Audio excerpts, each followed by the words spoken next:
Retrouvez Businesswoman avec MAF Pro, l'assurance des artisans, commerçants et professions libérales.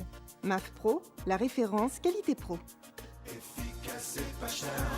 C'est la MAF que je préfère. C'est la MAF.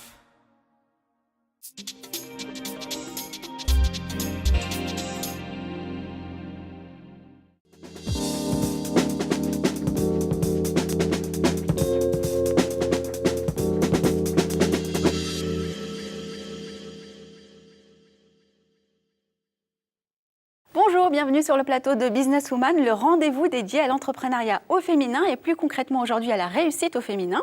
Au-delà d'accomplir leurs rêves et de s'accomplir elles-mêmes, elles s'offrent le luxe d'une insolente réussite. La crise, elles n'ont pas le temps de s'y intéresser, le carnet de commandes est plein. Elles ont réussi le pari fou de transformer leurs rêves en objectifs et pour nous en parler, deux intervenantes. Laurence Sonfroy, bonjour. Bonjour. Vous êtes la fondatrice de Tempting Place. Est-ce que je l'ai bien prononcé ? Tempting Places. Presque, j'étais presque. Merci d'être avec nous. Merci de me recevoir.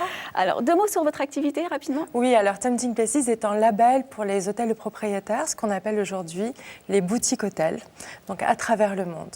Voilà, un métier de rêve concrètement. Vous allez visiter les plus beaux palaces, les plus beaux hôtels et puis vous venez en parler ensuite sur votre site. Exactement, voilà, notre mission c'est de les faire connaître et puis de pouvoir faire voyager aussi les personnes qui sont adeptes de ce genre d'hôtel. Alors, à vos côtés, Élise Deschanne, bonjour. Bonjour. Vous êtes viticultrice et vous avez créé donc une entreprise qui porte le même nom. Alors, deux mots également sur votre activité. Donc voilà, moi je suis viticultrice depuis 2008 et donc je produis mon propre champagne et je le vends également. Alors, vous l'avez compris, le thème de l'émission porte sur la réussite et c'est tout à votre honneur d'être ici pour représenter la réussite. Mais la réussite, c'est hautement subjectif. Qu'est-ce que la réussite pour vous ? Très bonne question. Je suis d'accord avec vous, la réussite c'est très personnel. En ce qui me concerne, moi j'ai mes petites réussites, on va dire. Je me fixe des objectifs et puis mes victoires, justement, c'est de pouvoir atteindre ces objectifs et les dépasser. Donc c'est effectivement lancer l'activité, mais toujours voir plus loin dans les choses à mettre en place. Et pour vous, Élise ? Pour moi, la réussite, c'est être là où on est et faire ce qui nous plaît avec plaisir. Et en plus, si ça marche, c'est que du bonheur. Donc, avoir la liberté de faire ce qu'on a envie de faire, de la façon dont on a envie de le faire. C'est la liberté, finalement, de l'entrepreneur. La liberté de l'entrepreneur, de travailler sans compter, de faire ce qu'on a à faire quand on a à le faire. Pur bonheur.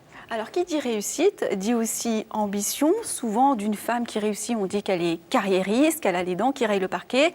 On a une vision culturellement qui ne valorise pas forcément la réussite en France. Est-ce que vous êtes d'accord avec ça ? Est-ce que vous l'avez ressenti également ? Alors c'est vrai que c'est important pour réussir d'avoir de l'ambition, puisqu'on emmène les gens avec soi. Moi, j'ai la chance d'avoir une équipe qui m'accompagne, que je porte, et à chaque fois qu'on franchit justement des étapes, on les franchit ensemble, donc ça c'est très important. Maintenant, je ne pense pas que ça soit négatif, au contraire, les choses évoluent, les mentalités évoluent, surtout sur l'entrepreneuriat, et les personnes autour de nous, en tout cas, reconnaissent qu'il faut être moteur. Aujourd'hui, il faut être entrepreneur de son destin. Donc, je crois que c'est plutôt positif. Est-ce que vous aviez un plan de carrière au départ ou est-ce que les choses se sont faites naturellement, d'instinct ? Pour moi, elles se sont faites de façon très naturelle, d'instinct. Voilà, j'ai commencé par travailler avec acharnement la qualité, donc travailler aux vignes, de mes mains, de ma sueur. Et puis ensuite, en faisant un produit de qualité, forcément, tout coule de source, on va dire. Tout devient plus facile, on est facilement référencé et les bonnes affaires viennent gentiment. Alors on imagine que tout ça n'est pas arrivé sur un plateau non plus. Non. Forcément, quelles sont les difficultés que vous avez pu rencontrer tout au long de votre parcours et processus justement pour aller vers la réussite ?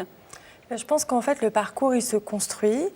Moi, au départ, avant d'être vraiment entrepreneur, j'étais intrapreneur. J'ai toujours rejoint des entreprises qui étaient en création, en phase de développement, ce qui m'a permis de basculer très, très vite. Donc, je crois qu'on a ça vraiment à l'intérieur. On ne devient pas entrepreneur, on est entrepreneur. C'est quelque chose qu'on a en soi et qu'à un moment donné, il y a des phases de la vie, on va pouvoir le développer et le porter. Est-ce que vous avez douté par moment ? Est-ce que c'était une évidence pour vous que votre entreprise réussisse ? Alors, je ne doute jamais. Je ne doute jamais, j'ai peur de rien. Et je crois que c'est une de mes forces, en fait. C'est que j'ai pas peur de me battre, j'ai pas peur de dire non, j'ai pas peur d'enfoncer les portes. Et du coup, les gens m'accompagnent plutôt dans ce côté locomotive.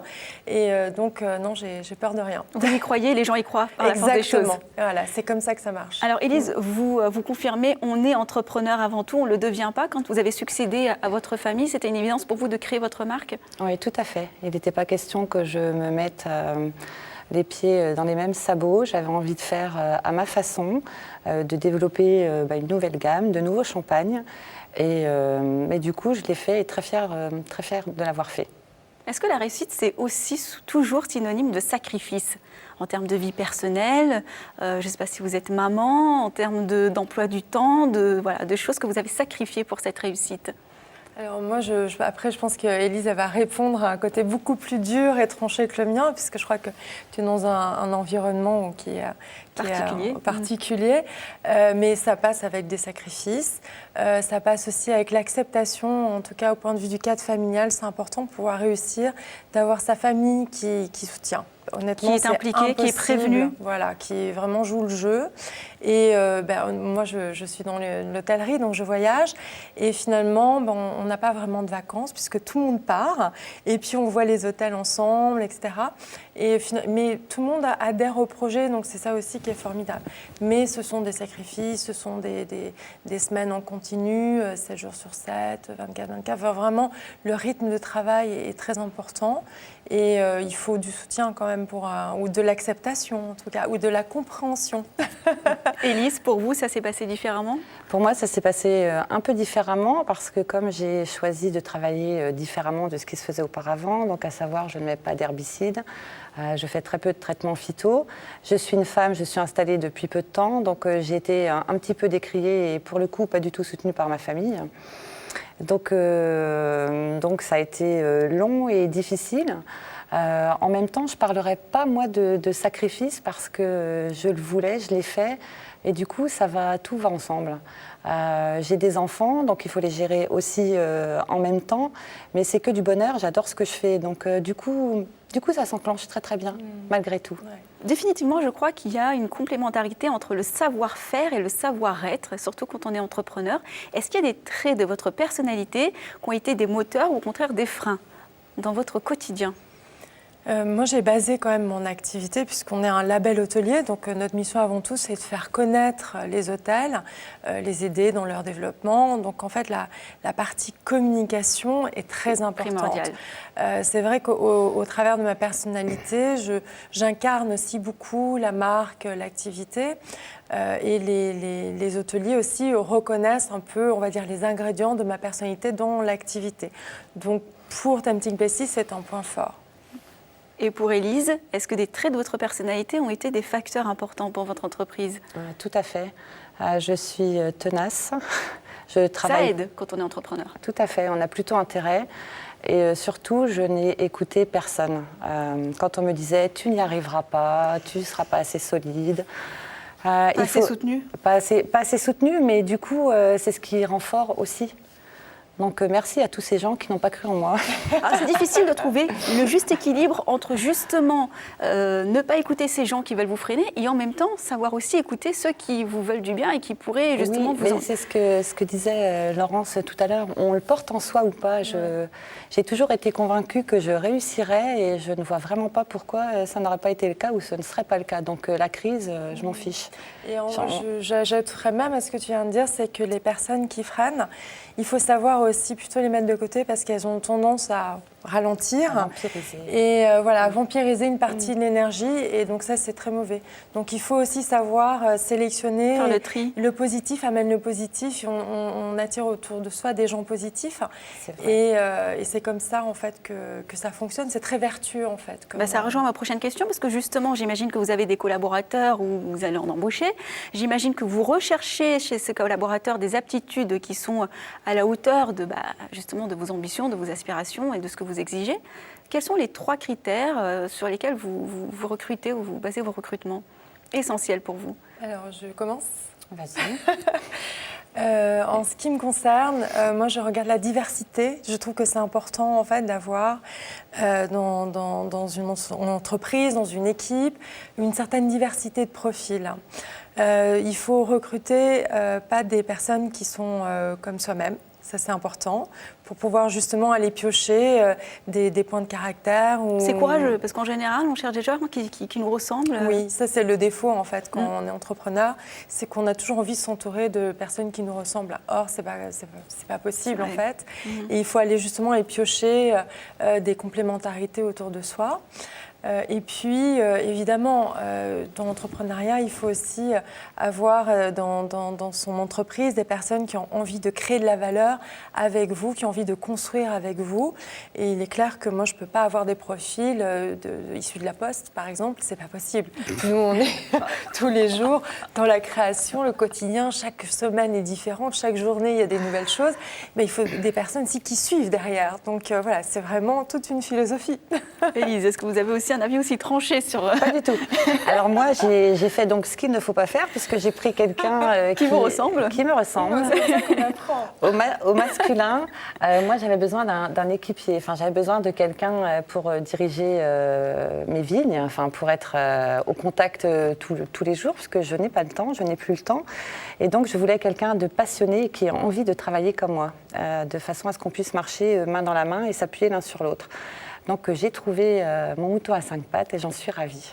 Bon, si tout se passe bien, a priori, on ne devrait pas se plaindre. Alors, vous parlez d'un homme, justement. Est-ce que les critères de la réussite au féminin sont semblables à ceux de la réussite au masculin, puisque c'est une émission dédiée à l'entrepreneuriat au féminin? Oui. Moi, j'ai une grande anecdote théorie là-dessus. Je pense que l'entrepreneuriat féminin et masculin est différent. Parce que, d'une part, on ne fonctionne pas pareil. Les femmes sont capables vraiment de voir un certain nombre de choses, de gérer en parallèle énormément de choses. Les hommes sont assez focus et ont besoin de faire, on va dire, de l'enchaînement, du séquentiel. Donc nous, on a cette grande force quand même de pouvoir, on dépote. Les femmes, les femmes entrepreneurs, je trouve vraiment qu'elles dépotent. Et puis, c'est un atout aussi parce que c'est un milieu qui est masculin et les hommes, du coup, ne voient pas comme des compétiteurs et donc sont plutôt enclins à donner des conseils, ouvrir des portes. Et ça, c'est super parce que du coup, ça permet, encore une fois, de pouvoir profiter. C'est vrai ce qu'elle souligne. Oui, c'est vrai que les hommes ne le voient pas comme des compétiteurs, comme des adversaires et au contraire. Oui. C'est votre... Oui, je comprends ce que Laurence veut dire, mais moi, je ne l'ai pas ressenti comme ça parce que dans le milieu où je suis, donc très terrien, la perception est très différente dans le sens où, mais comme on est une femme, on ne peut pas faire ce métier d'homme, quoi. On ne peut pas leur apprendre quelque chose, on ne peut rien leur apporter. Ah oui, là vous touchez à leur ego. Et tout à fait. Et donc j'ai été en colère pendant 3 ans. Maintenant, je ne suis plus en colère. Voilà. Vous avez même embauché un homme, tout va bien. Et donc, mais voilà, il faut se positionner et tenir bon la barre parce que dans notre milieu, c'est compliqué. Merci beaucoup, Élise Deschanne, d'avoir répondu à mes questions et merci pour votre entreprise qui porte le même nom. Merci également à Laurence Onfroy pour votre entreprise. J'ai une actu. Oui, bien sûr, on va en parler. J'en profite. Oui, allez-y. Le livre qui vient juste de sortir, qui justement met en avant ces boutiques hôtels, ces hôtels de propriétaires à travers le monde. Et donc, c'est en librairie Maison Hérol. Voilà. Merci à vous de nous avoir suivis. On rappelle que l'émission est diffusée sur ellesentreprenent.fr, sur We Do Biz, mais également sur Demain. À très vite sur Businesswoman.